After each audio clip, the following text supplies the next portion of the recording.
থাকতে, থাকতে যখন খুব বোরিং ফিল হয় তখন আমি ছাদে চলে যেয়ে এরকম পাগলামি করি। আর এই তো আপনাদের সাথে একটু ভাবছি যে শেয়ার করা যাক যে এত সুন্দর আজকের ওয়েদারটা ছিল।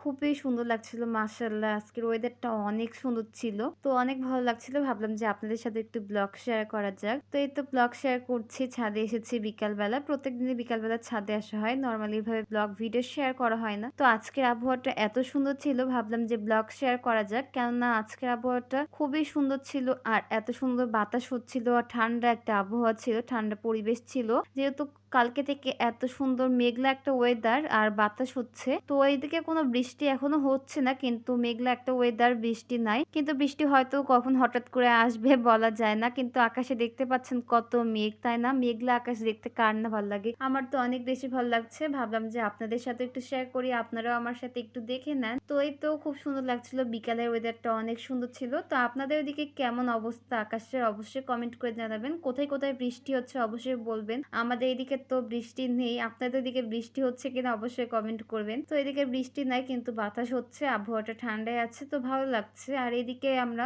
একটা ড্রিঙ্কস বানিয়েছি। তো এখানে ম্যাঙ্গো ড্রিঙ্কস ছিল, এটা কাঁচা আমের একটা শরবত ছিল আর এখানে তরমুজের একটা শরবত ছিল। তো এগুলো গরমের জন্য অনেক উপকারী একটা শরবত। আপনারা চাইলে এই শরবতগুলো বানিয়ে খেয়ে দেখতে পারেন। আর এটা আমার আম্মুর YouTube channel MSMB blog YouTube চ্যানেলে পেয়ে যাবেন। তো আপনার রেসিপিটা দেখতে চাইলে অবশ্যই চলে যাবেন, তাহলে ওখানে রেসিপিটা দেখতে পাবেন। আর এই তো এখানে আম্মু তরকারি রান্না করেছিল, লাউয়ের তরকারি, ডিম দিয়ে লাউ। তো এটাও একটা ইউনিক রেসিপি, এটাও MSMB ব্লগ ইউটিউব চ্যানেলে পেয়ে যাবেন। তো আজকের ভিডিওটা এরকম ছিল, ভাবলাম আপনাদের সাথে একটু শেয়ার করা যাক। বেশি কিছু তো শেয়ার করতে পারছি না, তো ভাবলাম যে একটু অল্প কিছু আপনাদের সাথে শেয়ার করে আমার ভালো লাগা জিনিসগুলো। তো আজকের ভিডিওটা এই পর্যন্ত, কেমন হয়েছে অবশ্যই কমেন্ট করে জানাবেন। যদি ভালো লেগে থাকে অবশ্যই চ্যানেলটা সাবস্ক্রাইব করবেন, পেজটা ফলো করবেন। সবাই ভালো থাকবেন, সুস্থ থাকবেন, সবার জন্য দোয়া রইল। আমার জন্য দোয়া করবেন, আমার ফ্যামিলির জন্য দোয়া করবেন। আল্লাহ হাফেজ।